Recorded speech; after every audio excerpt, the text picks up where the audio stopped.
여러분 안녕하십니까? 3월 첫 주 시간도 우리 이 자리에 모인 모든 우리 성도들에게 임마누엘 하나님께서 우리와 함께 하시고 우리에게 필요한 은혜를 공급해 주시기를 바랍니다. 우리 서로 한번 주위에 성도들 서로 인사를 나누시겠습니까? 평강을 빌면서 반갑습니다.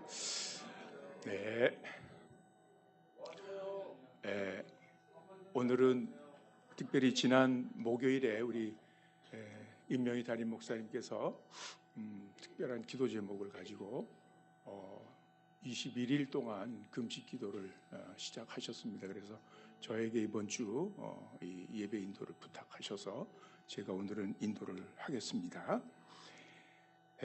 우리 다 같이 일어나셔서 우리 찬송 27장을 부르며 예배를 시작하겠습니다.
이 시간 우리가 예배를 드리러 하나님 앞에 나오기 전 우리 자신을 먼저 살피며 특별히 우리 가운데 생각나는 죄와 허물을 먼저 주님께 고하고 진심으로 통회하는 사죄의 기도를 드려야 하겠습니다.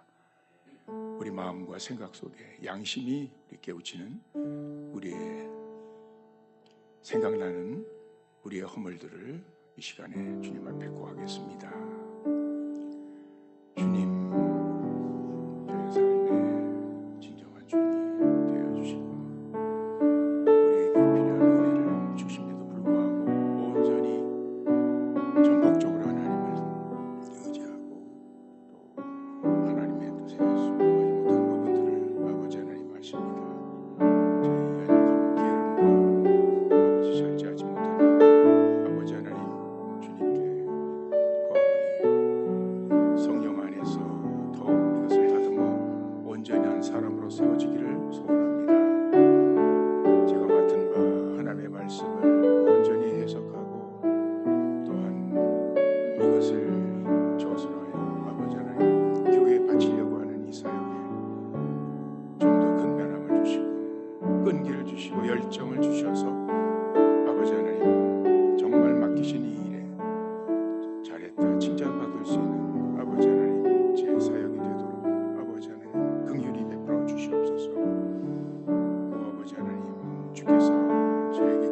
이런 적극적인 선한 일들을 더욱 잘 감당할 수 있도록 아버지 하나님 이 마음을 깨우쳐 주시고 일깨워 주시옵소서. 감사합니다.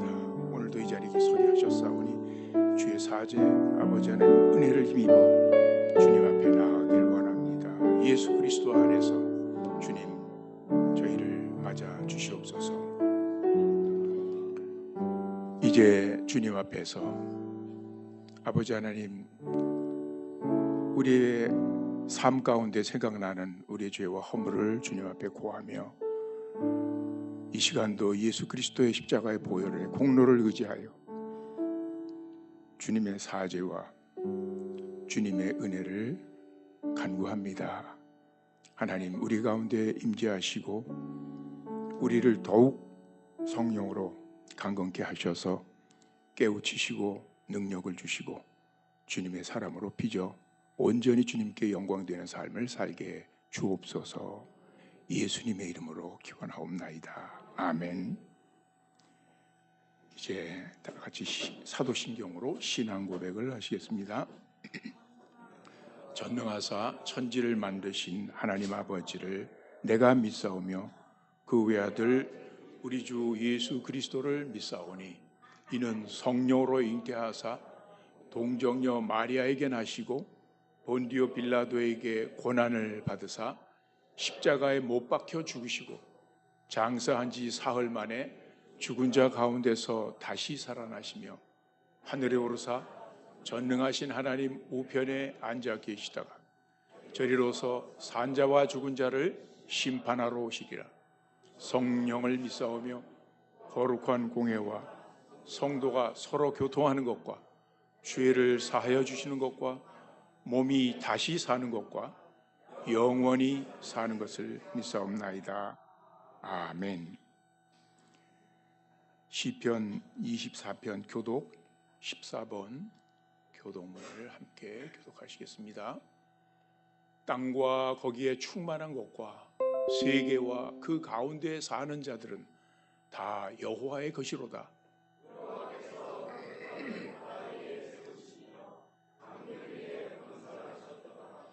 여호와의 산에 오를 자가 누구며 그의 거룩한 곳에 설 자가 누구인가?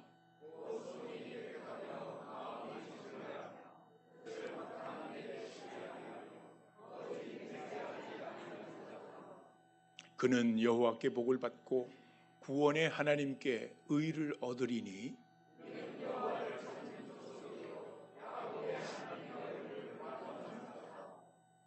문들아 너희 머리를 들지어다. 영원한 문들아 들릴지어다. 영광의 왕이 들어가시리로다. 영광의 왕이 누구시냐? 강하고 능한 여호와시요 전쟁에 능한 여호와시로다. 문들아 너희 머리를 들지어다. 영원한 문들아 들릴지어다. 영광의 왕이 들어가시리로다. 영광의 왕이 누구시냐? 만군의 여호와께서 곧 영광의 왕이시로다. 아멘. 421장 찬송 들으시겠습니다.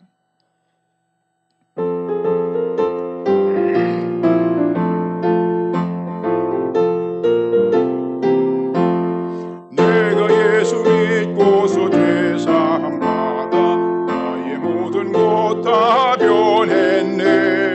지금 나의 가는 길 천국 길이요 주의 피로 내 죄가 씻겼네.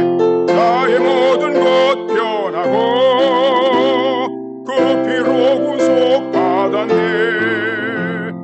하나님은 나의 구원 되시오니 내게 정죄함 없겠네. 주님 밝은 빛 되사 어둠해지니 나의 모든 것 다 변했네. 지금 내가 주 앞에 온전케 되면 주의 공로를 의지함일세. 나의 모든 것 변하고 그 피로 구속받았네. 하나님은 나의 구원 되시오니 내게 정죄함 없겠네. 내게 영영이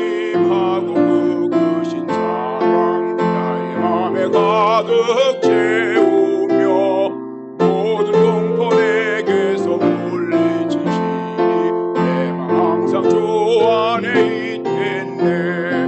나의 모든 것 변하고 그 피로 구속하다네.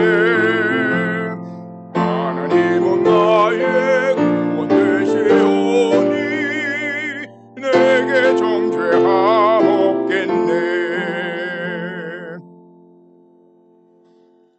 이 시간 우리 먼저 통성으로 함께 기도한 후에 김영욱 장로님께서 대표 기도 인도해 주시겠습니다. 우리 목사님께서 특별히 정하신 그 금식 기도의 그 제목도 우리가 먼저 함께 기도했으면 좋겠습니다. 첫째, 교회 재개발에 따른 우리 교회 재건축 문제, 그리고 중독자들의 치유 문제, 그것을 해결할 수 있는 그런 문제, 그리고 지금 많은 우리 주보에 나와 있는 환우들의 건강 회복 문제를 위해서 특별히 기도하십니다. 우리가 함께 특별히 이 주제에 따라서 또 이 생각나는 특별한 우리 관계에 있는 환우들을 생각하면서 우리 다 같이 먼저 통성으로 기도하겠습니다. 한 3분 기도한 후에 김영국 장로님께서 기도해 주시겠습니다. 오 아버지 하나님, 우리에게 믿음의 공동체를 허락하시고 우리가 한 지체로서 아버지 하나님, 이 아버지 하나님 주님이 맡기시는 귀한 사명, 이 광야 공동체를 통하여 감당할 수 있게 하시는 감사합니다. 주님 간구하면서 특별히 이제 시작된 이 지역의 전적인 재개발의 모든 계획 속에서 아버지 하나님, 현재까지 우리가 아버지 하나님 이 토를 가지고 특별히 이 공간에서 특별히 아버지 하나님 주님 맡기신 일을 잘 감당하려고 하는데, 오 아버지 하나님, 너무나 전폭적으로 이 모든 지역의 아버지 하나님 계획들이 지금 정부와 아버지 하나님 지자체의 이 단체들을 통해서 계획되고 수정이 되고 있는데, 아버지 하나님 주께서 간섭해 주셔서 정말 우리 광야교회 주님의 맡기시는 사명을 앞으로도 온전히 지장 없이 감당할 수 있는 그러한 여건을 아버지 하나님 허락해 주셔서 특별히 예배 처소와 아버지 하나님 이 모든 섬김의 이 센터가 아버지 하나님 충분한 공간과 아버지 하나님 그 장소를 확보를 받아 주님 더욱더 이 지역에서 아버지 하나님 이 시민들을 효과 있게 감당해 나갈 수 있는 하나님 축복해 주시고 특별히 길 열어주시기를 원합니다. 아버지 필요한 재정을 주님 예비해 주시고 모든 아버지 하나님 마음들을, 사람들의 마음을 감동시켜 이 협력할 수 있도록 주님 사람들을 도와주시기를 원합니다. 아버지 하나님, 가장 우리 교회 사역의 어려운 문제는 정말 이 술과 노름과 음악에 아버지 하나님 이 중독이 되어 거기서 헤어나오지 못하며 새로운 삶으로 한 발짝도 앞으로 나가지 못하는 많은 정말 안타까운 중독자들의 상태를 하나님 긍휼히 여기시고 아버지 하나님 이 교회가 이 문제를 정말 구체적으로 아버지 현실적으로 정말 가장 합당한 효과적인 방법과 기구들을 또 치유의 아버지 하나님 그 도구들을 발견할 수 있도록 해주시고 이 일에 필요한 협력자들을 주님 연결해 주셔서 정말 중독 치료센터가 아버지 하나님 온전히 세워지고 아버지 하나님 이 일을 더욱 효과적으로 감당할 수 있는 길을 주님 열어주시옵소서. 오 아버지 하나님, 우리 사랑하는 몸된 교회 주님 이러저러한 많은 질병들, 특별히 아버지 하나님 이 환우들이 있습니다. 하나님 주님께서 이 일이 권고하시고 아버지 하나님 이 불치의 병이라 할지라도 하나님 뜻 가운데서 하나님이 허락하시면 기적적으로 아버지 하나님 정말 놀라운 은혜를 주셔서 다시 한번 재생의 삶의 기회를 허락해 주시며 치유의 능력을 발휘해 주시기를 간구합니다. 하나님 정말 하나님의 뜻이 되어 이 병에서 나음을 받지 못하고 아버지 하나님 세상을 이제 주님의 나라로 부름을 받는다 할지라도 주여 그들의 믿음이 약해지지 아니하고 아버지 하나님 안에서 통해서 위로를 받고 산 소망을 가지고 아버지 믿음으로 기도하며 하나님 나라에 기쁘게 넉넉히 들어갈 수 있는 모든 심령들이 될 수 있도록 주님 지켜주시옵소서. 아버지 하나님, 제 기도를 시작하신 우리 임명희 목사님의 몸과 마음을 아버지 하나님 건강히 이끌어 주시고 축복해 주시고 성령으로 기름을 부어주시고 필요한 것들을 깨닫게 하시며 계획을 세우고 비전을 온전히 하나님의 은혜 가운데 온전히 세우고 돌아올 수 있도록 아버지 하나님 모든 일정을 지켜주시옵소서. 예수님의 이름으로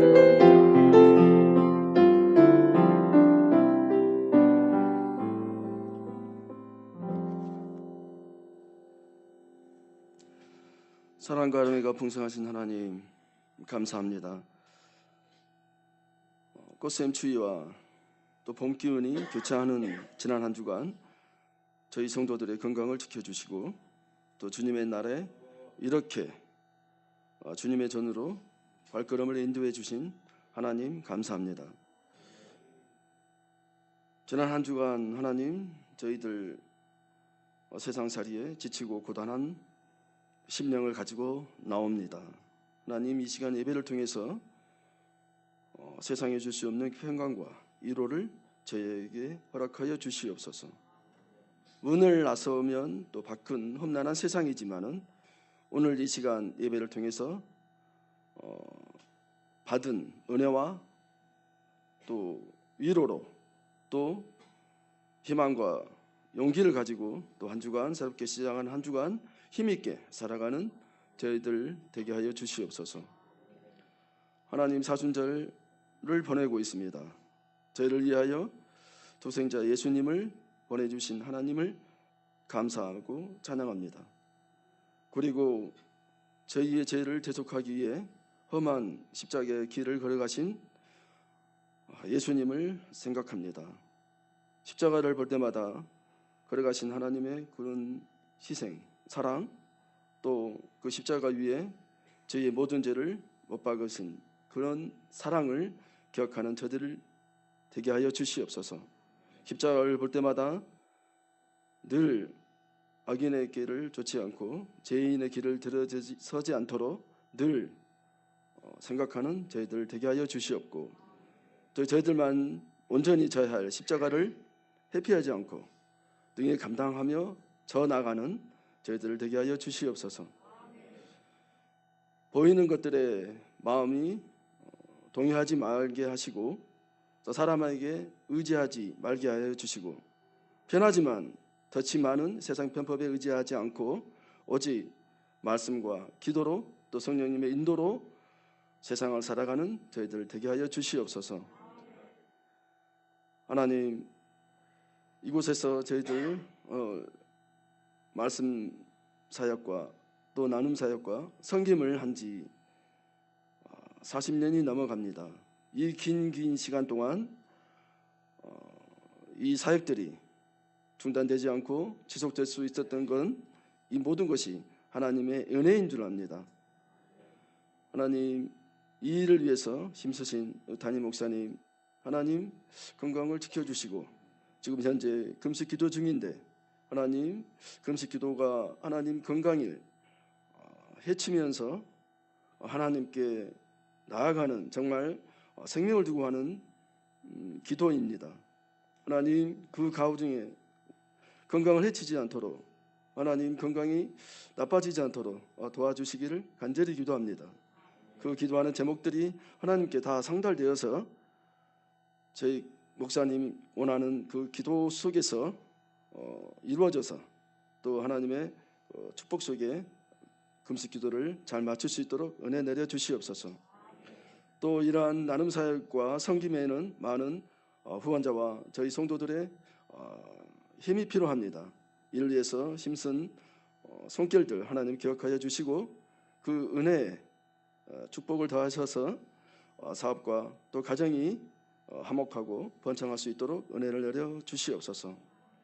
하나님 곧 하나님 총선이 다가옵니다. 하나님 지금 현재 하나님 전국들은 너무 경색되어 있고 극단으로 치닫고 있고 상대방을 무시하고 조롱하는 아직까지 30년 전에 그런 구태의연한 정치를 보이고 있습니다.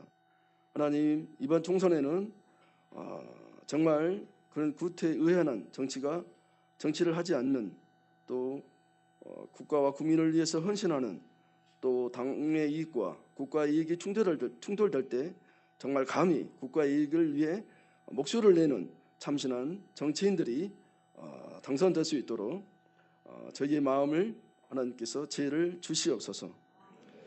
하나님, 또 오늘 말씀을 들고 서신 장혜경 목사님, 하나님 입술에 하나님께서 성령께서 붙잡아 주셔서 준비한 말씀 잘 대응케 하시고, 그 말씀을 통해서 한 주간 살아갈 때 세상에서 힘있게 살아가는 저희 성도들 되게 하여 주시옵소서. 또 오늘 성가대, 하나님 성가대를 흠양하여 주시고, 그 성가대 그 찬양 속에서 저희의 마음들이 하나로 예배에 집중할 수 있도록 은혜 내려 주시옵소서. 예배의 시종을 주님께 의탁하오며 우리 주 예수 그리스도 이름으로 기도합니다. 아멘.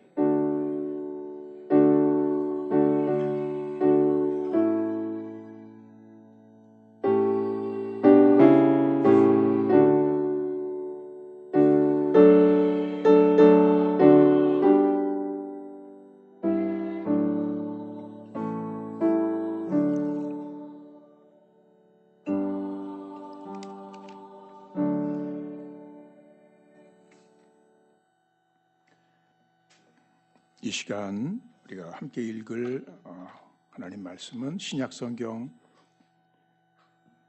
디도서 2장 11절부터 14절 말씀입니다. 신약성경 349쪽에 나와 있습니다.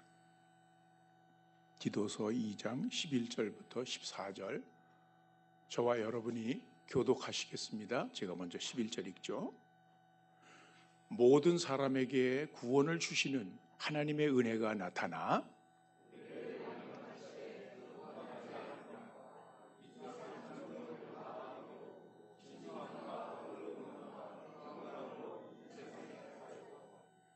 복스러운 소망과 우리의 크신 하나님 구주 예수 그리스도의 영광이 나타나심을 기다리게 하셨으니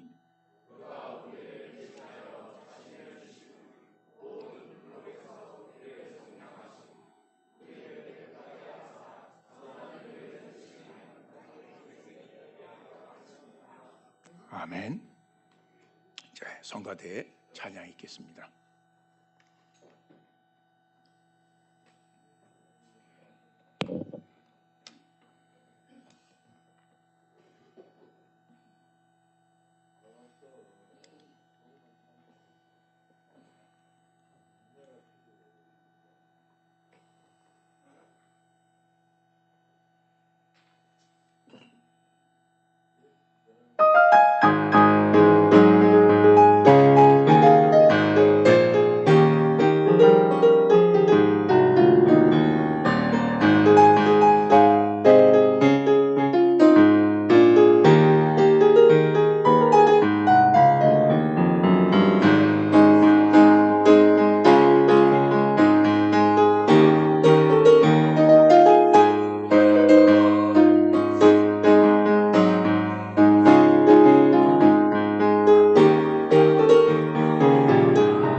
아멘. 감사합니다.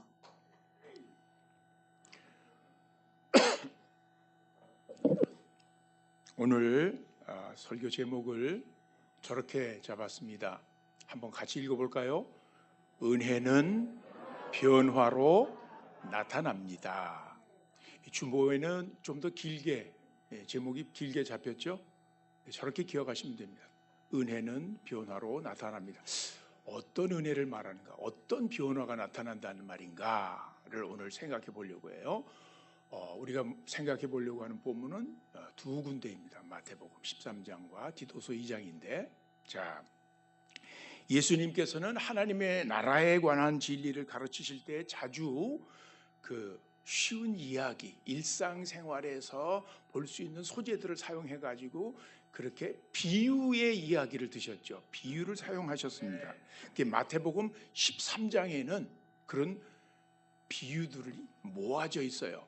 특별히 하나님의 나라, 천국에 관해서 예수님이 가르치시는 비유가 7개가 나오는데, 그 중에 맨 처음이 첫 비유가 바로 씨를 뿌리는 자의 비유. 여러분 아시죠?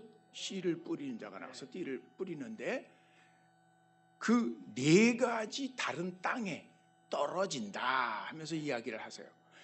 그래서 정확히 말하면 사실 씨를 뿌리는 자가 중심이 아니라 그 씨가 떨어진 4종류의 다른 땅, 토양, 다른 네 가지의 종류의 4가지 땅에 떨어진 씨앗의 비유다, 그렇게 말하는 게 정확할 거예요. 근데 이 비유는 천국의 말씀을, 즉 하나님 나라의 복음을 씨앗으로 비유하고, 그 다음에 그 복음의 말씀을 듣는 사람들의 마음을, 그 상태를 4가지 종류의 땅으로 묘사합니다. 여러분 이 이야기는 아마 잘 다 아실 거예요. 4가지 종류라고 하는 게, 첫 번째 씨를 뿌릴 때 어디에 떨어진다고 말씀하세요? 기억해? 맨 처음에 나오는 건 어디에 떨어질까? 그렇습니다. 길가에 떨어집니다. 두 번째는 아니요, 그 전에 옳지, 돌밭이, 돌짝밭, 돌로만 되어 있는 돌짝밭. 그리고 세 번째가 바로 가시덤불 위에 떨어집니다. 그리고 네 번째는 아주 좋은 땅, 옥토라는 게 아주 좋은 땅이죠. 잘 갈려서 아주 씨앗이 잘 자랄 수 있는 그런 좋은 땅에 떨어진다 하면서 이야기를 하시는데, 길가에 씨가 떨어졌는데 어떤 일이 일어난다고 말씀하세요?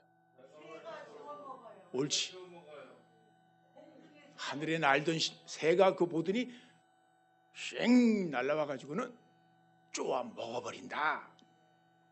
그러니까 어떻게 돼? 이거 씨는 자라지도 못하죠. 그 다음 두 번째, 돌짝밭에 떨어진 씨는 어떻게 된다? 눌려서라고 표현하는 것보다는 떨어지지만 뿌리가 싹이 나오긴 하지만 뿌리가 없어요.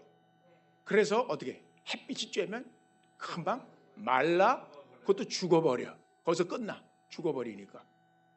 자, 세 번째는 조금 더 나가죠. 조금 더. 가시덤불 위에 떨어진 건 어떻게 되나? 그게 씨가 싹이 터가지고 조금 자라는 듯은 해. 자라다가 어떻게 돼? 뭐 때문에? 그 위를 막고 있는 가시덤불이 기운을 막고 햇볕을 차단하고 있으니까 어떻게 돼? 그래서 그 기운이 막혀가지고 죽어버린단 말이에요. 거기서 끝나요. 좀 자라긴, 상당히 자라는 듯이는 보였지만 뿌리도 내리고, 그러나 마지막에 가서는 결국 죽어버려. 자, 그런데 네 번째, 좋은 땅에 떨어진 씨가 어떻게 돼? 거기서 자라요. 뿌리를 내리고 쑥쑥 자라고, 그래가지고 거기서 열매가 맺히는데 30배, 60배, 100배 그렇게 큰 열매를 맺게 된다. 이런 이야기를 예수님께서 말씀하셨어요. 사람들 모아놓고. 그런데 어느 날 제자들이 그게 무슨 뜻일까? 제자들도 잘 처음엔 이해를 못했어. 그래서 이제 따로 있을 때, 선생님 그 비유의 그 뜻을 좀 설명해 주십시오 라고 하니까 예수님이 마태복음 3장 18절서부터 23절에 다시 그것을 설명해 주시고 풀어주시죠. 자, 그럼 설명을 들어볼까요? 길가에 떨어졌는데 씨가 그게 하늘을 돌아다니는 그 새가 보고 와가지고 확 날라와가지고 금방 쪼아 먹어버린 것은 어떤 상태, 어떤 상태를 비유한 것이냐? 뭐예요? 한번 같이 읽어봐. 말씀을 듣고도 깨닫지 못해서 사탄이 그 마음에 뿌려진 그 말씀을 어떻게 빼앗아가 버리는 경우다. 여러분, 이런 경우가 얼마나 많은지 몰라요. 말씀을 듣기는 듣지만 들을 기회는 많이 있어도 도대체 그 말씀을 제대로 듣지를 않기 때문에 뭐 졸면서 듣거나 혹은 다른 생각하면서 듣거나 집중하고 그 말씀의 뜻이 무언가를 생각하면서 이렇게 들어야 되는데 정성스럽게 듣지 않고 건성으로 듣고 아유 지루하다 빨리 지나갔으면 좋겠다 아니면 다른 생각하면서 그렇게 들으면서 결국 깨달음이 없는 상태로 그냥 건성으로 듣고 나서는 어떻게 돼? 그 말씀이 남아있을 수가 없지. 잃어버리는 것이 기억에서 사라져가지고 아무리 들었어도 그게 남아있지 않은 그런 상태. 이것은 뭐냐? 악한 자가, 마귀가 하나님의 말씀이 우리 안에 심겨지지 못하도록 방해하는 그 공작의 첫 번째가 바로 그 기억력에서 뺏어가는 거다. 그렇게 말씀하십니다. 자, 두 번째 경우, 돌짝밭이 떨어진 그 씨가 싹은 나오지만 뿌리가 없어 말라 죽어버리는 경우는 어떤 경우를 설명하시는 거예요? 같이 읽어볼까요? 말씀을 듣고 곧 기쁘게 받아들여. 그렇지만 환난이나 박해가 일어나는 말씀 때문에 그 내가 믿으려고 하는 그 말씀 때문에 어려움이 생기면 어떻게 돼? 거기에 그냥 걸려 넘어지고 말아요. 그래서 그 말씀을 던져버리고 말씀을 그 그 말씀을 내가 간직하지 못한 채 버리고 그 말씀을 따라서 살지 않고 그냥 그 말씀과 상관없이 살아가는 경우다. 그죠? 자, 세 번째 가시덤불 경우는 뭡니까? 기운이 막혀서 죽는 이 경우는 이렇게 설명하셨어요. 같이 읽어요. 말씀을 듣기는 하지만 세상의 염려와 재물의 유혹이 말씀을 막아서 열매를 맺지 못하고, 그러니까 완전히 자라지 못하도록 하죠. 초기에는 믿음이 좀 있어가지고 그것도 기쁘게 받아들여가지고 반응을 보이고 웬만큼 신앙생활에서 좀 잘하는 듯 보이지만은, 그러나 문제가 뭐야? 살아가면서 겪게 되는 이 유혹들이 있고 내 정욕 때문에 아니면 또 염려가 우리의 그 모든 영적인 그런 그 기운을 막아서 결국은 이 말씀이 안에서 열매 맺는 데까지는 가지 못하고 아주 고사가 된 말씀이 그 생명이 죽어버리는 그런 반응이 나타난다. 자, 그러나 주님은 좋은 땅에 떨어질 때 그 말씀을 듣고, 이거는 어떤 사람들이냐? 듣고 깨달아서, 그리고 깨달은 그 말씀을 따라서 어떻게 순종하며 살아가는 삶이 될 때 그러한 사람 속에서는, 그런 사람은 풍성한 열매를 맺게 된다. 사람에 따라서 분량이 다르지만 열매를 많이 맺게 된다. 자, 여러분 잘 정리가 되셨어요? 이게 하나님께서 하나님 나라의 백성을 부를 때 맨 처음 복음을 듣게 하시는데, 그때 사람들 가운데 나타나는 대표적인 반응들이라 이거예요. 근데 알 것은 이러한 마음 상태, 마음의 이러한 상태가 운명적으로 한 번 정해진 사람은 계속 죽을 때까지 그렇게 되라는 법은 없고, 이러한 마음 상태가 여기에 있다가 이렇게 옮겨질 수도 있어요. 옮겨질 수도 있고, 그럼 문제는 뭐냐면 내가 이러한 상태, 어떠한 상태임에도 불구하고 그것이 하나님의 말씀의 열매를 맺지 못하는 상태임에도 불구하고 그것을 깨닫지 못하고 계속 습관적으로 그러한 마음 상태를 유지하게 돼서 굳어져 가지고 죽을 때까지 그런 모습으로 죽게 되는 그러한 경우를 우리는 경계해야 될 것입니다. 자, 그러니까 여러분 이 말씀을 들으면 사람이 복음의 말씀을 듣는다고 해도, 그리고 처음에는 아주 기쁘게 받아들인다고 해도 어떻게 해요? 그 말씀이 사람의 마음속에 제대로 뿌리를 내리고 그리고 자라나서 열매까지 맺게 되는 경우는 드물다 하는 사실이에요. 그래요. 여러분, 그것은 우리가 전도 현장에서 우리 경험하는 바 아닙니까? 진지하게 우리가 기도하고 특별히 어떤 사람들을 방문해서 어떤 친구들에게, 이웃들에게 복음을 전한다고 할 때 받아들이는 그 사람들의 그 경우 수를 한번 생각해 보세요. 여기 지금 비유에 나타난 경우 수를 따져보면 4가지 중에 한 가지는 결실을 맺는 걸로 그렇게 나타나니까 25% 상당히 많아 보이죠. 그러나 실제로 복음 전도 현장에서 경험하는 확률은 10분의 1, 10%? 그것도 안 됩니다. 사람들이 복음을 기꺼이 곧 받아들일 확률도 적을 뿐더러 받아들인다고 해도 그 복음이 그 사람 안에서 자라나고 열매를 맺을 가능성은 훨씬 더 적은 것이죠. 그래요. 그래서 주님은 마지막 날에 내가 믿음을 보겠느냐, 참된 믿음을 보겠느냐, 그리고 너희들은 좁은 문으로 들어가라. 사람이 멸망하는 길은 많은 사람들이 가고 많은 길이 넓고 크지만 그러나 구원에 이르는 길은 좁다. 그 말에서 말씀하셨듯이 참다운 이 믿음의 반응을 보이고 그래서 열매를 맺는 삶은 결코 숫자가 그렇게 많지 않다라는 것을 우리는 늘 염두에 둬야 됩니다.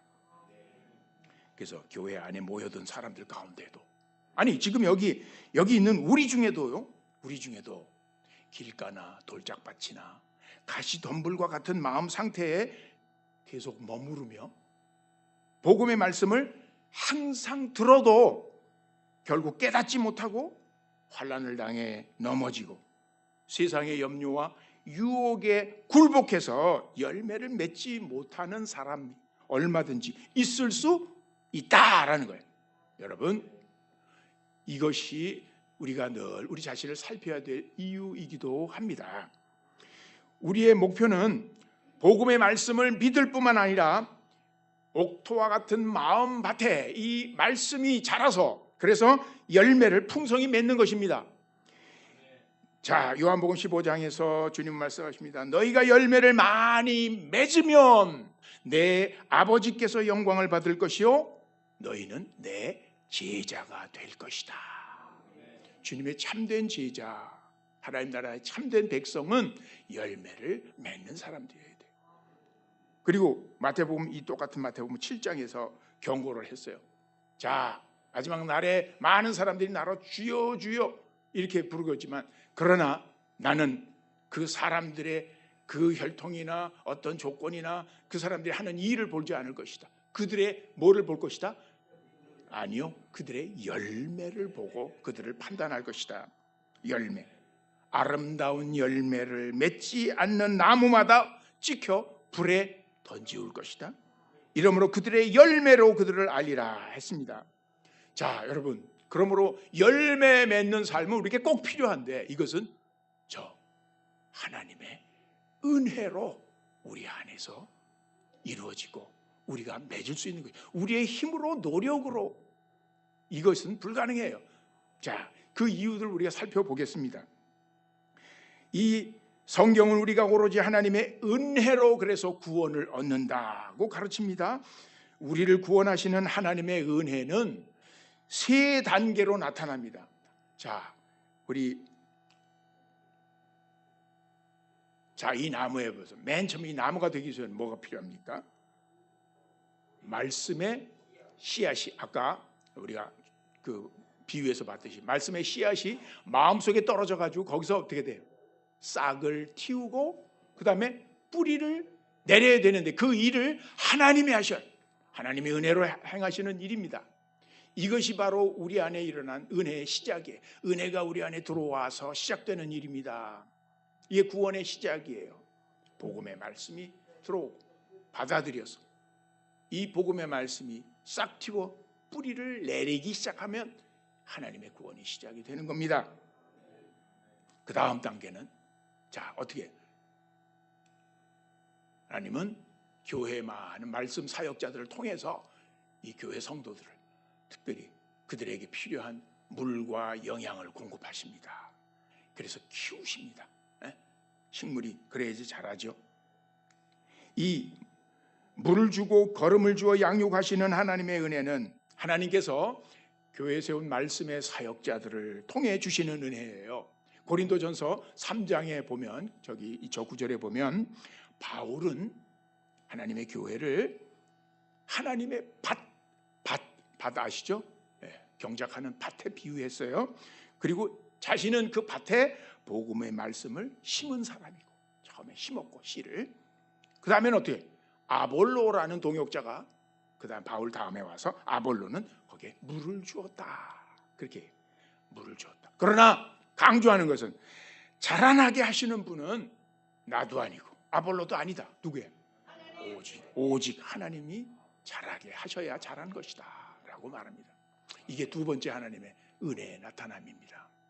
여러분, 하나님의 은혜를 받고 자라야 합니다. 우리 안에는 복음의 씨앗이. 자, 그 다음에 또 필요한 게 있어요. 자, 저게 뭘까요? 세 번째 단계는 좀 우리에게 아프고 우리에게 매우 성가신 일이 될 수도 있어요. 자, 뭐예요? 같이 읽어볼까요? 쓸데없는 가지들을 잘라버리는 방식으로 우리를 단련하시고 때로는 우리에게 징계하시는 하나님의 손길이 뒤따릅니다. 요한복음 15장에 보면은 예수님께서는 하나님 아버지는 포도원의 농부처럼 참 포도나무의 가지들을 잘라내시고 손질하신다. 그렇게 말씀하시죠. 왜? 열매 맺을 가지에 더 풍성하게 많은 열매를 맺게 하시려고 그렇게 하신다. 그래요. 우리 안에 있는 무익한 태도, 무익하고 그릇된 태도나 성품을 하나님께서는 제거해 나가시기를 원합니다. 그래서 다듬어 가세요. 우리가 온전히 하나님의 성품이 되도록 깨우치고 그리고 우리를 단련시키시고 때로는 그 말씀을 불순종할 때는 때로는 징계도 하시면서 그렇게 이렇게 다듬어 가시는 단계가 바로 이 세 번째 단계입니다. 하나님의 은혜가 나타난 이 셋째 단계와 관련해서 우리는 오늘 아까 처음에 본문으로 읽었던 어떤 성경이에요? 디도서 2장 11절부터 14절을 상고할 필요가 있습니다. 자, 이 11절을 보시면 먼저 하나님의 구원의 은혜가 모든 사람에게 나타났다고 말합니다. 모든 사람에게 하나님의 구원의 은혜가 나타났다. 이 말은 모든 사람이 빠짐없이 구원을 얻는다는 뜻은 아닙니다. 성경은 그렇게 말하고 있지 않아요. 하나님의 구원은 모든 부류의 사람들에게 어떤 신분이나 조건에 따른 그 차별이 없이 아주 선물처럼 모든 사람에게 주어진다는 뜻이에요. 자, 더 나아가서 본문은 이 구원의 은혜가 사람들에게 임할 때에 반드시 어떤 변화가 일어난다고 가르칩니다. 다 같이 변화. 하나님의 은혜는 절대 그렇게 뭡니까? 값싼 은혜가 아닙니다. 하나님의 은혜는 능력이 있어요. 하나님의 은혜는 우리를 살리고 우리를 변화시킵니다. 은혜를 받았다고 쉽게 말을 하면서도 변화가 되지 않는 사람들은 좀 의심해 볼 필요가 있습니다. 자, 그러면 12절에 아까 그 본문을 가서 12절 그 은혜는 하나님의 나타난 구원의 은혜는 같이 읽어볼까요? 12절서부터 우리를 양육하여 불경건함과 세상에 속한 정욕을 버리고 지금 이 세상에서 신중하고 의롭고 경건하게 살게 합니다. 또 그 은혜는 우리로 하여금 복된 소망을 갖게 합니다. 즉 어떤 소망인가? 위대하신 하나님과 우리의 구주이신 예수 그리스도의 영광이 나타나기를 기다리고 소망하면서 기다리게 합니다. 이게 주어가 뭐야? 주어가 하나님이 하시지. 그런데 이 문장에서는 주어가 은혜가 그렇게 한다는 거예요. 하나님의 은혜가 나타난 은혜가 이러한 결과를 변화를 만들어낸다는 것입니다. 여기서 이 은혜는 우리를 먼저 양육한다는 말을 썼어요. 양육한다. 여러분 이 양육한다는 말은 이 번역된 헬라어 단어는 원래 어린 자녀를 뜻하는 파이스 하면 아주 어린 유아 자녀예요. 어린 자녀인데 여기에서 어간이 똑같은 동사 파이듀오, 그러니까 어린아이를 키워내는 것인데 어린아이를 키울 때는 두 가지 측면이 있죠. 먼저 어린아이가 필요한 음식, 입을 거, 먹을 거, 그 다음에 보호해주고 어린아이가 자라도록 해주는 그러한 자라기에 필요한 것들을 공급해주는 그러한 그 측면이 필요하고 그러한 일이 필요하고 여러분 우리 자녀들 키웠지만 무조건 뭐 해달라는 대로 필요하다고 해달라는 대로 다 해주면 그 어린이가 온전히 잘 자랄 수 있을까요? 안 돼요. 왜? 뭐 때문에? 어린이가 그릇된 길로 잘못된 습관에 빠지고 나쁜 친구들의 영향을 받거나 혹은 스스로가 어디에 중독이 되어가지고 잘못된 길로 빠져서 스스로가 헤어나올 수 없는 그러한 길로 나아갈 수 있기 때문에 그래서 어버이들은 어떻게 그 아이들을 잘 살피면서 혹시 그릇된 길로 빠지지 않을까 잘못된 생각과 그러한 그 행동들을 할 때는 때로는 어떻게 해요? 야단을 짓죠. 자기 자녀이기 때문에 자기가 낳은 자녀이기 때문에 불러다가 놓고 너 이래서는 안 된다. 이것은 잘못된 길이고 너는 이 길로 가야 된다. 아주 어렸을 때는 길을 제시해주고 그 다음에는 깨우쳐서 그 올바른 길을 제시하는데 아주 어릴 때 말을 안 들을 때 버릇이 나빠질 때에는 때로는 이 회초리로 종아리를 때리면서 사랑의 그걸 징계죠. 그래서 이 헬라어 단어에서 양육하다라고 하는 파이듀오라고 하는 이 의미엔 뭐가 들어있냐면 아버지가 어린 자녀를 교육하고 단련시킨다라는 뜻이에요. 그러니까 필요한 것들을 잘 공급할 뿐만 아니라 단련을 시킨다, 훈련을 시킨다, 교육시키는데 거기에 특별히 때에 따라서는 징계함으로 바로 잡으면서 단련시킨다라는 그런 의미가 있어요.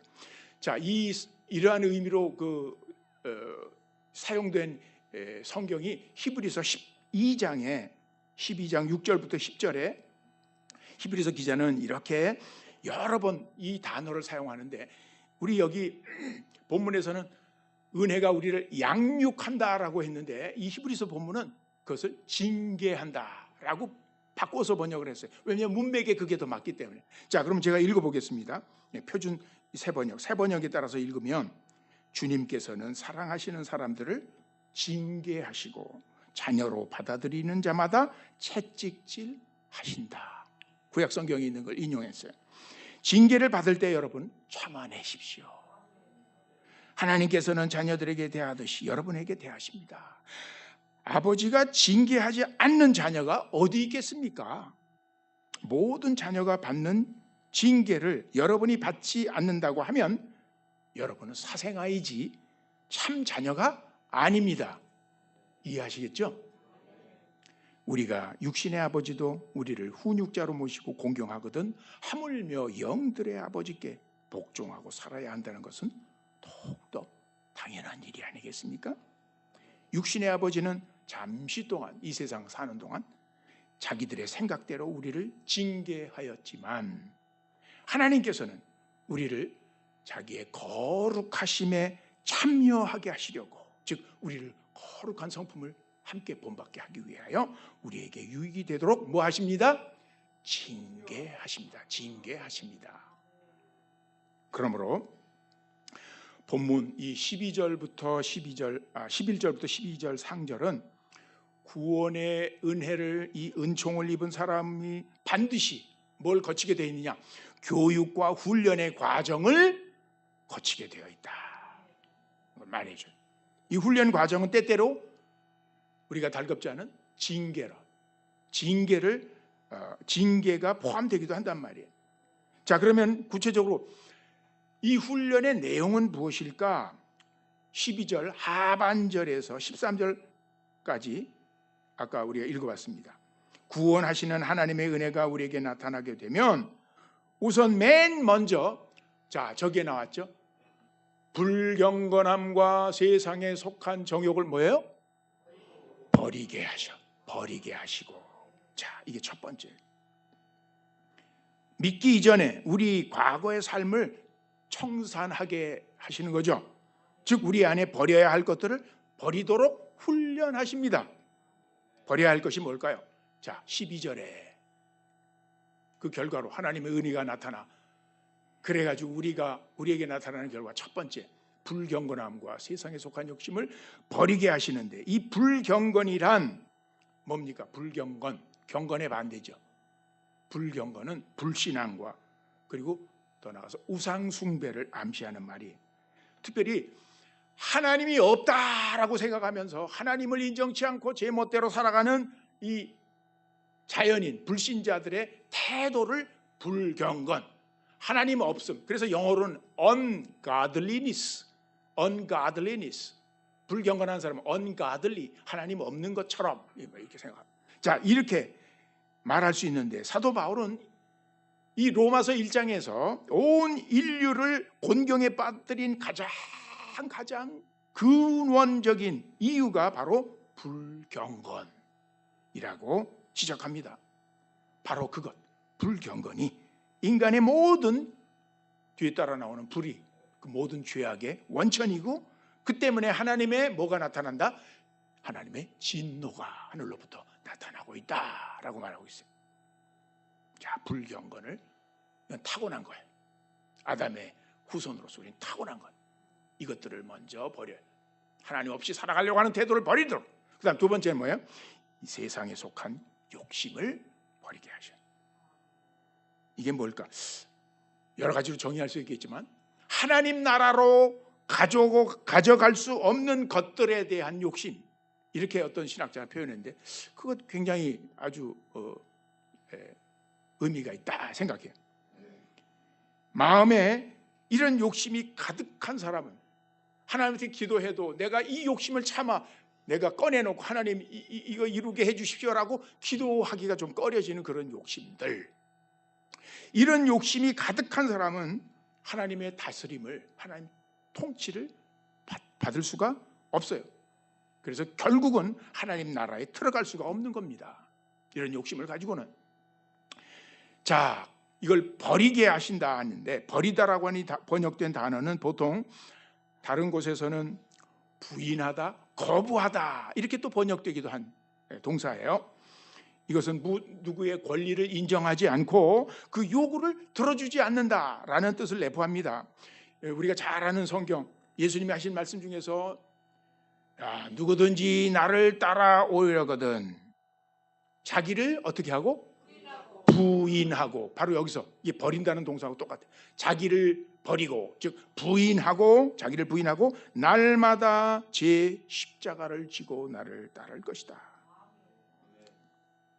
자기를 이 부인한다는 말은 옛사람의 주장을 거부하고 그 요구를 들어주지 않는 태도를 의미하죠. 그래서 날마다 자기 십자가를 진다는 말은 무슨 뜻입니까? 날마다, 매일매일 내가 살아가는 현장에서 나의 옛사람이 그리스도와 함께 죽었음을 인정하고, 그래서 그 옛사람의 욕구를 거부하면서 살아가는 그러한 삶의 태도를 바로 십자가를 지고 날마다 지고 가는, 십자가를 지고 가는 것이다 라고 주님은 표현한 것입니다.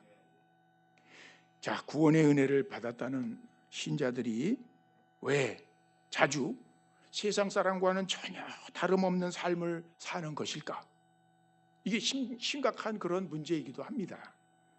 바로 이 12절의 본문 12절의 훈련 과정을 거치려고 하지 않기 때문이다.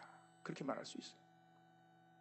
내 안에 남아있는 죄의 본성과 그 욕심을 스스로 내가 십자가에 못 박고 거부하고 그래서 십자가를 지고 날마다 살아야 되는데 그렇게 하지 못하기 때문입니다. 아니, 사실은 그 욕구대로 그대로 그냥 살고 싶기 때문이죠. 그걸 버리고 싶지 않기 때문이라고 말할 수도 있죠. 그러나 성령님을 통해서 구원의 은혜를 경험한 신자라면, 참된 신자라면 누구나 그 은혜를 힘입어 우리는 자신의 정욕과 육신과 정욕을 날마다 십자가에 못 박을 수 있습니다. 사도 바울은 늘 그렇게 살았습니다. 모든 그리스도인이 그 일을 행하고 있다고 말합니다. 갈라디아서 5장에서 그리스도 예수의 사람들은, 즉 신자들은 육신과 함께, 육신이라고 몸이 아니라 우리 안에 있는 죄된 본성과 함께 그 육신의 정욕을 십자가에 못 박았느니라. 아멘. 우리 안에 들어와 계시는 성령님은 그분을 믿고 의지하는 자에게 능력을 주시고 우리 안에 남아있는 육신과 이 육신이 뿜어내는 세속적인 정욕을 넉넉히 제어하고 죽여 나가게 하십니다. 그래서 갈라디아서 5장 16절에 바울은 말합니다. 너희는 따라서 성령을 따라 행하라. 성령을 따라 행하라. 그리하면 육체의 욕심을 이루지 아니하리라. 아멘. 자, 우리는 이 훈련의 과정을 통과할 수 있기를 바랍니다. 자, 둘째로 12절 하반절에 의하면 우리에게 임하는 구원의 은혜는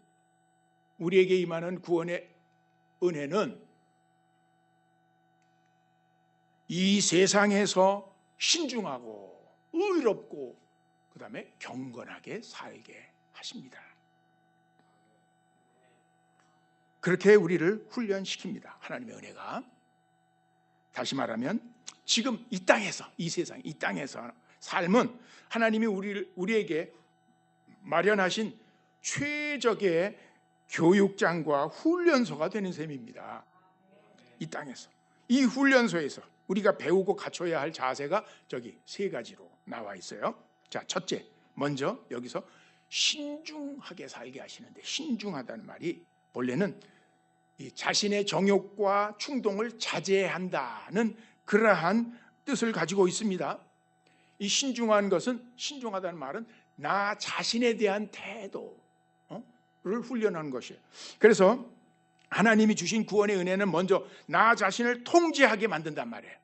함부로 막 혈기를 내고 막 욕정을 그대로 그냥 참지 못하고 그냥 하는 삶에서 자기를, 성령은 절제에, 성령의 그 열매가 바로 절제 아닙니까? 우리 성품의 절제를 갖추도록, 통제할 수 있도록, 스스로 자제할 수 있도록 그렇게 능력을 공급해 주셔요.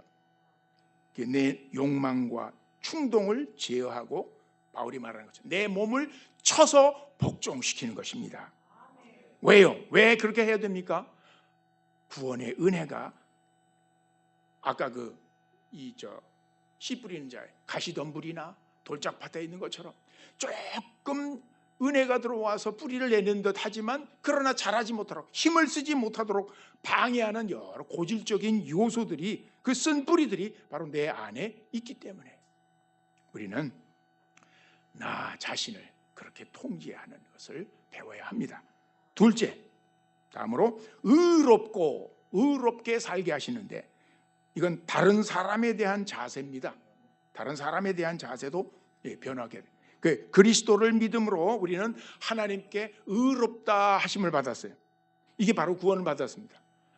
하나님께 우리는 의롭다 하고 칭함을 받았어요. 이게 칭의예요. 그런데 이렇게 하나님의 의롭다함을 얻은 우리 신자는 타인과의 관계도 이제 의롭게, 즉 바르고 합당하게 맺어가며 살 수 있게 됩니다. 이전에 늘 불화하고 조금이라면 계속 다투기도 하고 원수를 척지고 그렇게 살던 사람이 이제는 사람들과 관계에서도 의롭게, 올바르게. 자, 세 번째로 경건하게 살. 아까 경건이라는 말 나왔죠? 불경건을 하면서 설명했죠? 경건하게라는 말은 하나님께 대한 자세. 경건은 삶의 모든 영역에서, 모든 영역이라고 하는 것은 뭐 교회 생활, 예배당에 나와 있는 그 시간, 그 시간, 기도하는 시간, 성경 보는 시간, 그것만 한정되는 게 아니라 장사할 때, 또 뭐 누구누구 사람들과 함께 만나가지고 대화할 때, 무슨 내가 일을 사회에서 도모하는 모든 24시간에 내가 깨어서 활동하는 모든 시간, 모든 상황에서 하나님을 인정하고 그분이 주인 되심을 인정하고 그분을 신뢰하며 그분의 말씀을 기꺼이 순종하는 자세. 이걸 뭐라고 그래요? 경건. 다 같이 경건. 경건이 우리 삶의 원리가 돼야 돼. 경건이라고 하면 괜히 목소리 이렇게 하게 하고 뭐 팔짱 끼고 그다음에 뭐 기도하는 모습 보이는 이 사람 경건하다. 외향에서 풍기는 모습을 그 경건이라고 우리가 그렇게 정의하기가 쉬운데, 경건은 내적인 태도인데 하나님 향해서 그분이 가지고 있는 그러한 자세가 경건이에요. 여러분 경건하게 삽시다. 언제 어디서나 항상 하나님 앞에 사는 듯이, 하나님이 보시고 사는 듯이 그렇게 살아가는 사람이 바로 참된 그리스도인입니다. 그 구원의 은혜는 우리 인간의 본성에 뿌리 박힌 바로 불신앙과 하나님 없이 살아가는 이 불신앙과 그 다음에 우상숭배. 하나님 없이 사는 사람은 자기 힘으로 사는 것 같지만 반드시 그가 의지하는 뭔가 우상이 있기 마련이에요. 우상이 있기 마련. 대표적으로 돈이, 권력이나 인기나 뭐 이런 거, 우상숭배를 버리고 하나님 중심으로 섬기고 그분을 살도록 훈련시킵니다. 그래서 우리의 삶의 가치관도 변하고 우리의 태도를 근본적으로 어떻게 해요? 변화시킵니다. 바로 이 세 가지, 신중하고 의롭고 경건한 이 세 가지가 하나님께서 이 땅에서 살아가는 우리를 훈련시키며 체득하게 하는, 이것을 얻게 만드시는 삶의 기본 자세입니다. 자, 그 다음 셋째로 13절을 보시면 우리에게 임한 구원의 은혜는, 같이 읽어봐요.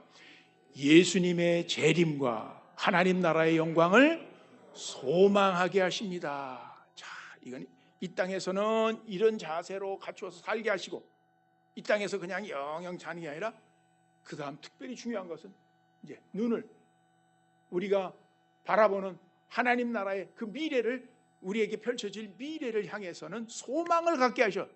소망은 어떤 것이?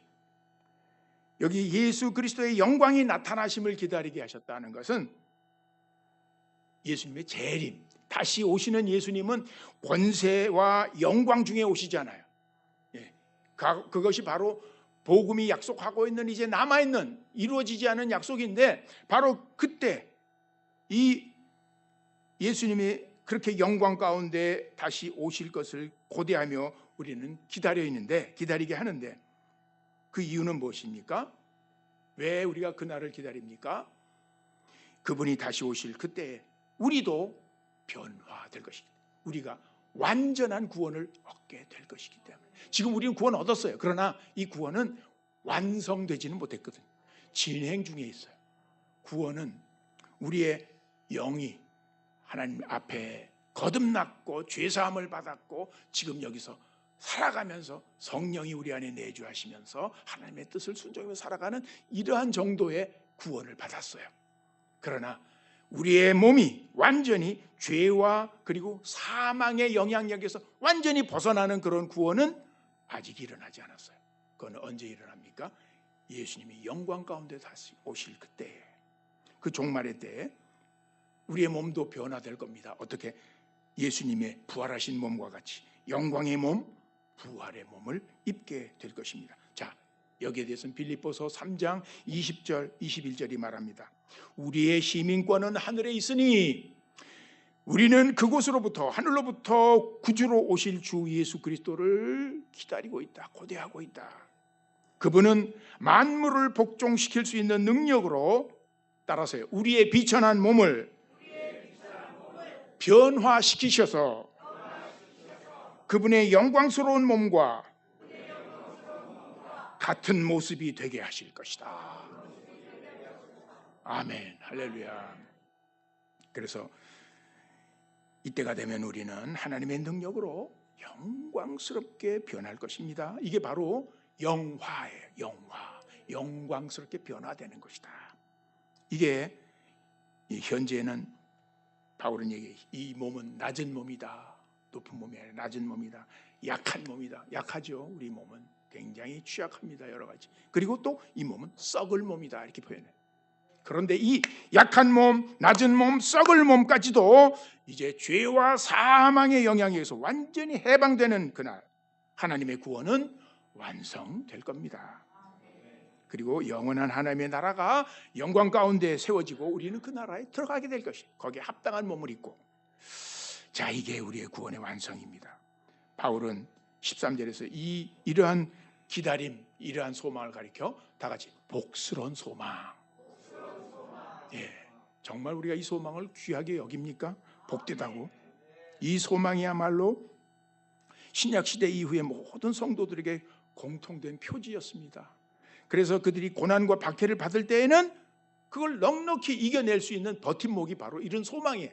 이 소망이 있기 때문에 그들은 넉넉히 고난을 이겨냈던 것입니다.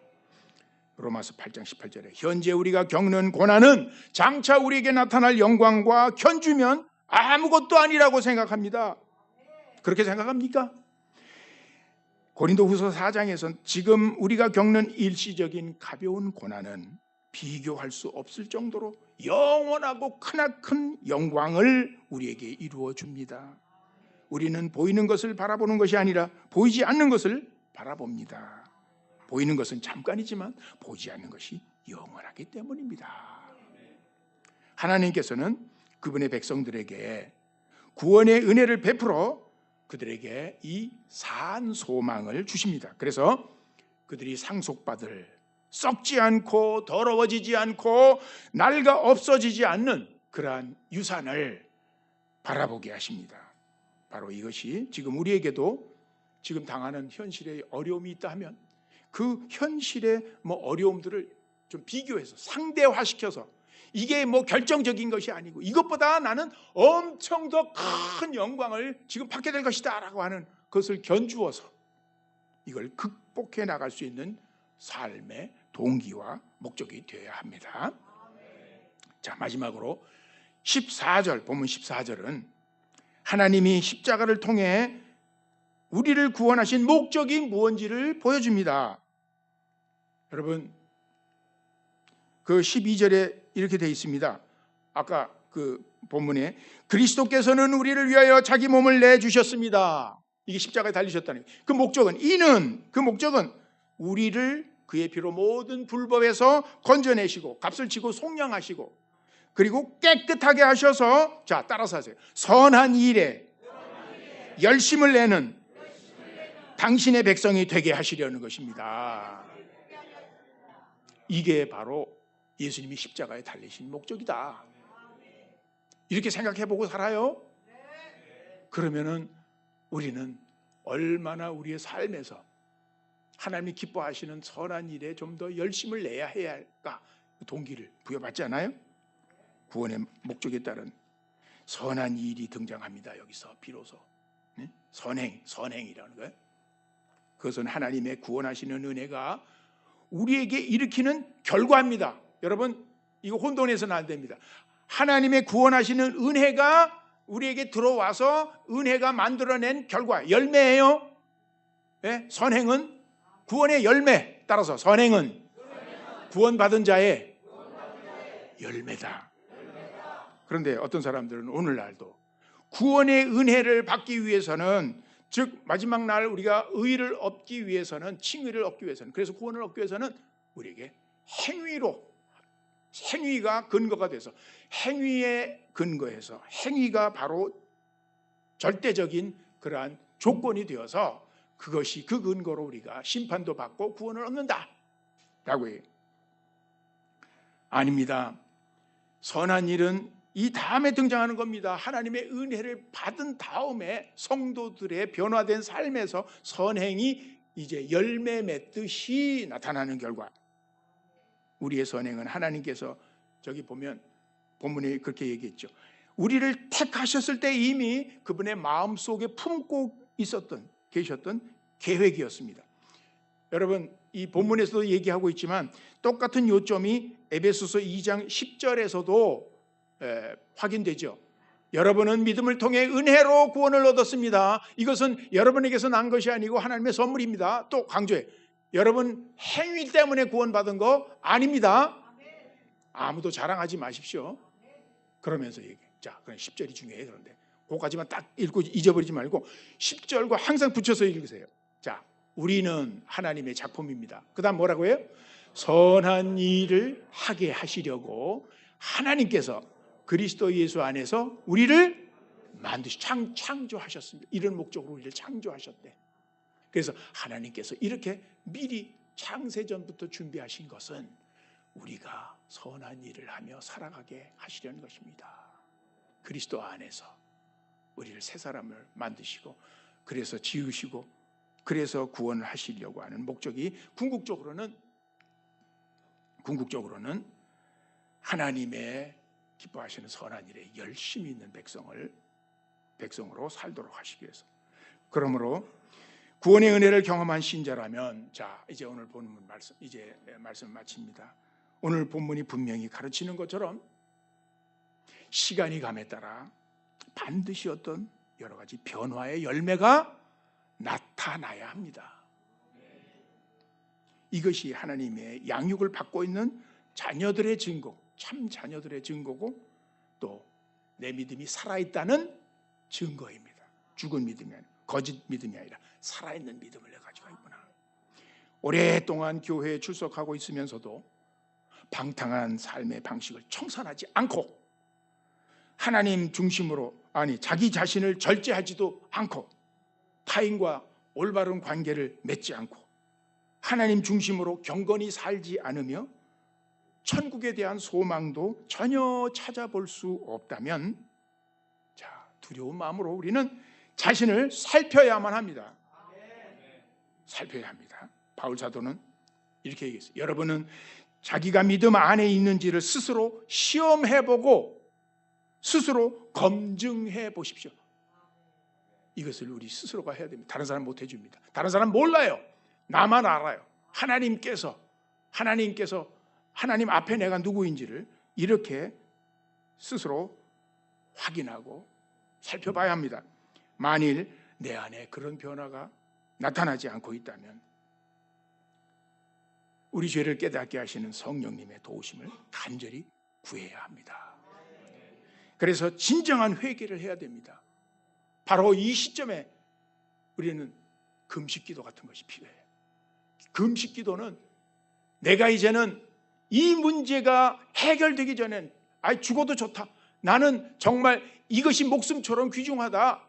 라는 어떤 심각한 문제에 직면했을 때 내가 비상사태를 선포하고 스스로에게, 그리고 음식을 끊고 모든 일들을 다 그만두고 내려놓고 오로지 나의 시선을 하나님께, 나의 몸과 마음과 귀를 하나님께만 향해서 그분의 뜻을 구하고 그분의 응답을 간구하는 것이 바로 금식기도예요.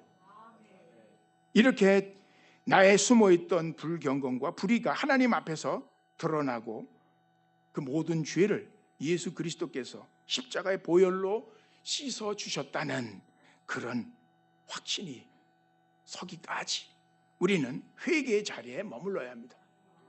너무 쉬운 회개, 너무 피상적인 회개로 우리는 날마다, 오늘도 예배 시간 이전에 사죄의 기도를 했습니다마는 습관적인 회개, 이것이 아니라 진정한 우리 자신의 변화를 안타까워하는, 애통하는 마음이 우리에게 있어야 합니다. 그런 회개만이 내 마음과 행동에 변화 가져오고 내 삶 가운데 선한 열매를 맺게 하실 것입니다. 사도 바울은 우리에게 다음과 같이 권면합니다. 같이 읽겠습니다. 우리가 하나님과 함께 일하는 자로서 너희를 권하노니 하나님의 은혜를 헛되이 받지 말라. 보라, 지금은 은혜를 받을 만한 때요. 보라, 지금은 구원의 날이로다. 여러분, 우리 모두 하나님의 은혜를 헛되이 받지 맙시다. 우리의 상황은, 우리 특별히 공동체는 매일 말씀을 여러 번 들을 수 있는 그런 기회가 있어요. 그러나 그 말씀을 들을 때마다 우리는 우리 마음 자세를 늘 살펴보면서 옥토와 같은 마음밭에 새깁시다. 그래서 하나님의 은혜가 그 말씀을 통해 나 자신을 변화시켜서 선한 열매를 맺어가도록 헌신하십시다. 다 같이 기도하겠습니다. 구원의 주님, 우리를 불러 이 자리까지 인도하신 주님의 은혜와 사랑을 감사하며 찬양합니다. 우리에게 천국 복음을 먼저 들을 수 있는 기회를 주셨사오니 이 복음의 말씀을 보배와 같이 여기고 헛되이 듣지 않게 하시고 마음에 새겨 뿌리 내려 열매 맺는 데까지 이르는 참된 주님의 제자로 삼아 주시옵소서. 우리에게 주어진 삶의 조건과 환경 속에서 날마다 성령의 도우심을 받아 육신을 제어하고 신중하고 의롭고 경건하게 살아감으로 하나님의 이름과 나라를 증거하게 하옵소서. 우리가 때때로 만나는 고난과 시련조차도 하나님이 약속하신 영광을 내다보고 고대함으로 넉넉히 이겨내는 믿음의 복을 주옵소서. 우리 주 예수 그리스도의 이름으로 기도하옵나이다. 아멘.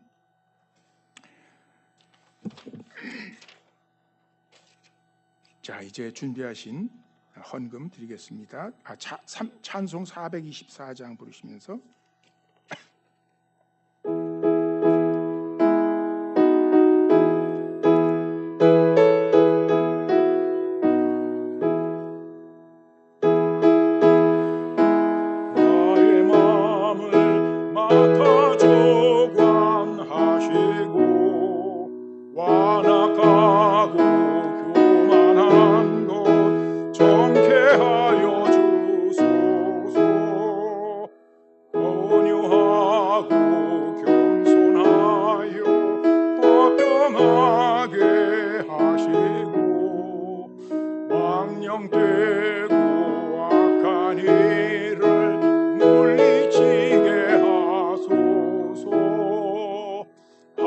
하나님의 은총 속에 나를 보호하시고 주의 사랑 줄이 되어 나를 메워주소서. 구세주의 흘린 피로 죄를 씻어주시고 성령의 여덟 길로 나를 인도하소서.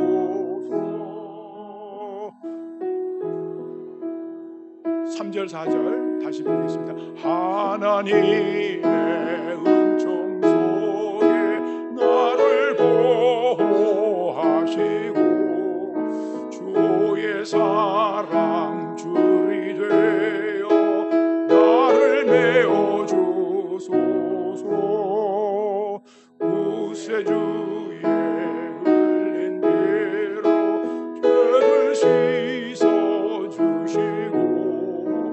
성령이여 하늘 길로 나를 인도하소서. 구세주의 흘린 피로 죄를 씻어주시고 성령이여 하늘 길로 나를 인도하소서. 구세주의 흘린 피로 죄를 씻어주시고 성령이여 하늘 길로 나를 인도하소서. 1절과 2절 부르겠어요. 아버지여 나의 마음을 맡아 주관하시고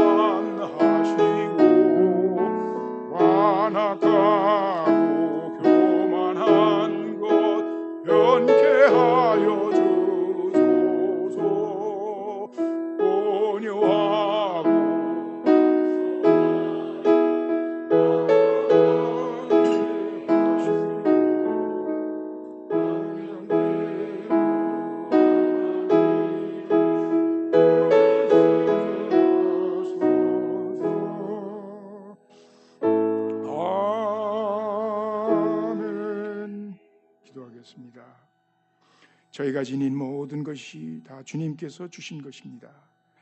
감사함으로 받아 사용하며 관리하게 하옵소서. 저에게 주신 물질 중에 이 시간 주님께 구별하여 바친 헌물을 연락하고 축복하셔서 복음의 전파와 이웃을 섬기는 일과 교회의 사역을 위해 아름답게 쓰여지게 하옵소서. 풍성하신 은혜의 주 예수 그리스도의 이름으로 기도합니다. 아멘.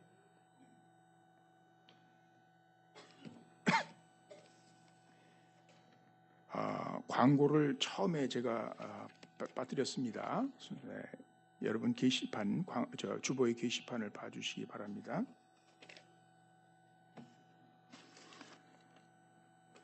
오늘 저녁 예배 설교는 오늘 특별히 좀 처음 나오신 분 계십니까?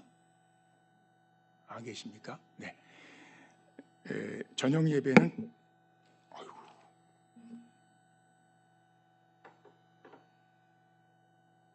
저녁 예배는 강행성 목사님께서, 또 수요일 저녁 예배는 김수현 목사님께서 설교해 주시겠습니다. 담임 목사님께서는 아까 말씀드렸듯이 이 세 기도 제목을 가지고 21일간 금식 기도에 들어가셨는데 장소를 찾지 못해가지고 음성에 계신다고 그러죠. 음성 우리 치유센터에 거기서 계시는데 그래서 집중을 하실 수 있을는지 모르겠어요. 거기서 뭐 일들이 또 많이 일어나더라고요. 자, 우리가 함께 기도로 우리 목사님의 그 금식 기도가 정말 하나님 앞에 잘 하나님 앞에서 그 상달되고 또 그 기도의 제목들이 잘 전달이 될 수 있도록 함께 기도해야겠습니다. 음성의 신복식 형제에서 그 좀 어려움이 있어서 월요일에 병원에 입원하기로 하셨다고 합니다. 그리고 저기 우리 임송바오 형제 이 주보까지 났네요. 그 머리 송곳으로 찔림을 받아서 다쳤는데 크게 다치지 않았다고 했는데 괜찮아요? 우리 일어나서 인사 한번 해봐요, 성도들에게. 주의하시기 바랍니다. 자, 내일 중독 성동 치유 음성 엘레우스에 갑니다. 김상국 목사님이 인도하시고 이 프로그램을 계속 한다는 말씀인 것 같습니다. 그 다음에 천막 예배당의 4차 성경 통독이 3월 5일 화요일부터 매일 화요일부터 토요일까지 오후 2시부터 3시까지 1시간 진행이 됩니다. 또 3월 그 직원 예배는 쉽니다. 그리고 이 주보에는 빠져 있습니다만은 그 매주 금요일마다 강행성 목사님의 그 생존 영어가 있는데 그 끝난 다음 전상환 목사님이 지도하시는 기타 공부가 이번 주 금요일부터 시작된다고 합니다. 네, 기억하시기 바랍니다. 혹시 더 정보 없습니까? 자, 그러면 우리 다 뭐라고 무슨 대답이 됐죠? 여기 지금 내일 간다고 하는 말이면 5번이 이게 뭔가요? 3월 4일 날 월요일 날 간다는 얘기죠. 내일 갑니다. 자, 그러면 다 같이 일어나셔서 1장 찬송 부르신 후 라고 마치겠습니다.